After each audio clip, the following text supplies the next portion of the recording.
নমস্কার বন্ধুরা, বাঙালি বাড়ির অতি পরিচিত একটা রান্না আলু পোস্তের একদম নতুন একটা রেসিপি আজকে তৈরি করে দেখাবো। এটাও কিন্তু গরম ভাতের সাথে দারুণ লাগবে খেতে। রান্নাটা করব সর্ষের তেল দিয়ে। যেহেতু আলু পোস্ত রান্না করব অবশ্যই সর্ষের তেল দিয়েই করতে হবে।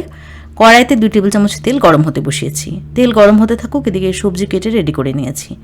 মাঝারি সাইজের 2টো আলু এরকমভাবে লম্বা লম্বা টুকরো করে কেটেছি, আর 250 গ্রাম ঝিঙে একটু বড় বড় পিস করে কেটে নিয়েছি। ঝিঙেগুলোকে অবশ্যই এরকম বড় বড় পিস করে কেটে নিতে হবে। যেহেতু ঝিঙে নরম সবজি, একদমই নরম হয়ে গলে যায়, সেজন্য ঝিঙেটাকে খুব বেশি ছোট করে কাটার দরকার নেই, বেশ বড় বড় করে কেটে নেবেন। এদিকে তেল গরম হয়ে যাওয়ার পরে তেলের মধ্যে সামান্য পরিমাণে নুন মিশিয়ে প্রথমে আলুগুলোকে ভেজে নিতে হবে। আলু সেদ্ধ হতে সময় একটু বেশি লাগে, সেজন্য প্রথমে আলুটাকে ভেজে নিচ্ছি। মিডিয়াম টু লো হিটে একটু ঢাকা দিয়ে আলুটাকে ভাজতে হবে, যাতে করে ভাজতে ভাজতে মোটামুটি 50% আলুটা সেদ্ধ হয়ে যায়। তো 3-4 মিনিটের জন্য মিডিয়াম টু লো হিটে আমি ঢেকে দিয়েছিলাম। এরই মধ্যে আলু কিন্তু বেশ ভালো করে ভাজা হয়ে গেছে। এবার এখানে কেটে রাখা ঝিঙেগুলোকে দিয়ে দিচ্ছি।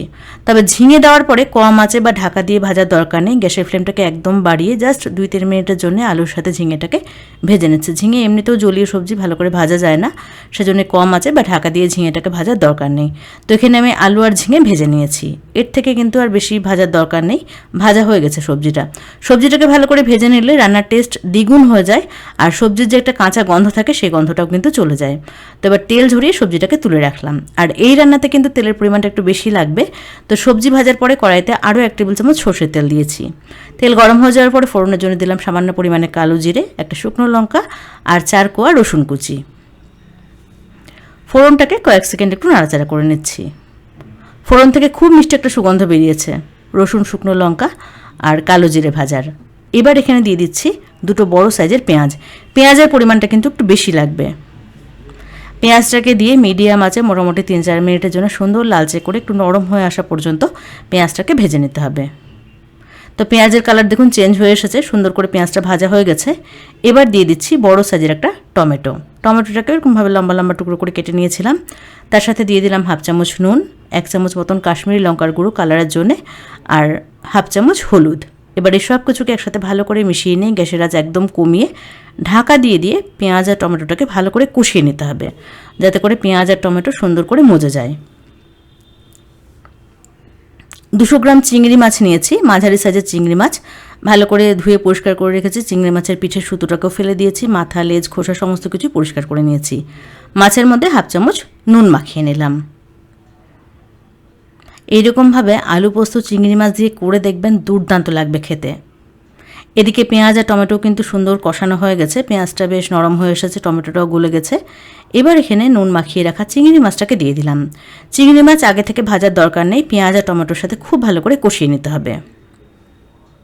চিংড়ি মাছটাকে প্রথমে মশলার সাথে ভালো করে মিশিয়ে নিচ্ছি। তারপরে গ্যাসের আঁচটাকে একদম কমিয়ে ঢাকা দিয়ে দিয়ে মোটামুটি 5-6 মিনিটের জন্য ঢাকা দিয়ে দিয়ে চিংড়ি মাছটাকে টমেটো আর পেঁয়াজের সাথে খুব ভালো করে কষিয়ে নেব। তবে মধ্যখানে অবশ্যই একটু লক্ষ্য রাখতে হবে, 2-1 কিন্তু নাড়াচাড়া করে দিতে হবে। তো চিংড়ি মাছটা কষানো হতে থাকুক। এদিকে একটা মশলা তৈরি করবো। এখানে আমি 2 টেবিল চামচ পোস্ত নিয়ে নিয়েছি মিক্সি জারের মধ্যে। শুকনো অবস্থায় পোস্তর প্রথমে একটা পাউডারের মতন করে নিয়েছি, মানে মিক্সিটাকে একদম হাই স্পিডে 10 থেকে 15 সেকেন্ড চালালে কিন্তু পোস্ত একটু গুঁড়ো গুঁড়ো হয়ে যাবে। তারপরে 3টে কাঁচা লঙ্কা আর অল্প পরিমাণে জল দিয়ে একদম মসৃণ করে পোস্ত আর কাঁচা লঙ্কা বেটে নিতে হবে।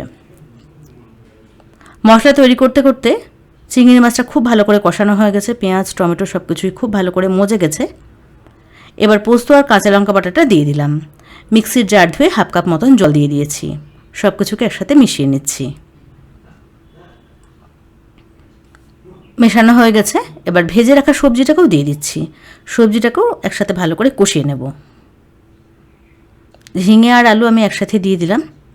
সব কিছুকে খুব ভালো করে কষিয়ে নিতে হবে। মিডিয়াম টু হাই হিটে মোটামুটি 3-4 মিনিট সময় নিয়ে সব কিছুকে একসাথে বেশ ভালো করে কষিয়ে নিচ্ছি। তো সব কিছু খুব ভালো করে কষিয়ে নিয়েছি, তেলটা ছাড়তে শুরু করেছে। এবার এখানে অল্প পরিমাণে গরম জল দিয়ে দেবো, মানে আপনারা যেরকম ঝোল রাখতে চাইছেন সেই অনুযায়ী জল দিতে পারেন। তবে খুব বেশি ঝোল থাকলে এটা ভালো লাগবে না, আবার একদম শুকনোও এটা করব না। ভাত দিয়ে মেখে খাওয়ার মতন একটু ঝোল ঝোল টাইপেরই এটা রান্না হবে। তো সেটা বুঝে এখানে আমি 1.5 কাপ মতন গরম জল দিয়েছি, আর 3টে কাঁচা লঙ্কা চিড়ে রেখেছিলাম সেটা দিয়ে দিলাম। এতে করে ঝালের পাশাপাশি খুব সুন্দর একটা ফ্লেভার আসবে কাঁচা লঙ্কার, যেটা কিন্তু খেতে দারুণ লাগবে। অল্প পরিমাণে একটুখানি চিনি দিয়েছি টেস্টটাকে ব্যালেন্স করার জন্যে, আর দিয়ে দিলাম স্বাদ অনুযায়ী নুন। এবার এই সব কিছুকে ভালো করে একসাথে মিশিয়ে নিচ্ছি। আপনারা অবশ্যই নুন, ঝাল আর মিষ্টি নিজেদের স্বাদ অনুযায়ী দিয়ে দেবেন। আমি কিন্তু আমারটা অ্যাডজাস্ট করে নিয়েছি। তো ফুটে উঠেছে ঝোলটা, এবার মিডিয়াম আছে 5 মিনিটের জন্য ঢাকা দিয়ে রেখেছি, যাতে করে সব কিছু একসাথে ভালো করে মিলেমিশে দারুণ একটা ফ্লেভার তৈরি হয়। এখন কিন্তু দারুণ একটা ফ্লেভার বেরিয়েছে। ব্যাস তৈরি হয়ে গেল দুর্দান্ত স্বাদের চিংড়ি মাছ দিয়ে ঝিঙে আলু পোস্ত। তো কেমন লাগলো আজকের এই সহজ সাধারণ ঘরোয়া রান্না সেটা অবশ্যই কমেন্টস করে জানাবেন। ভিডিও ভালো লাগলে এটা লাইক করবেন আর চ্যানেলটাকে সাবস্ক্রাইব করবেন।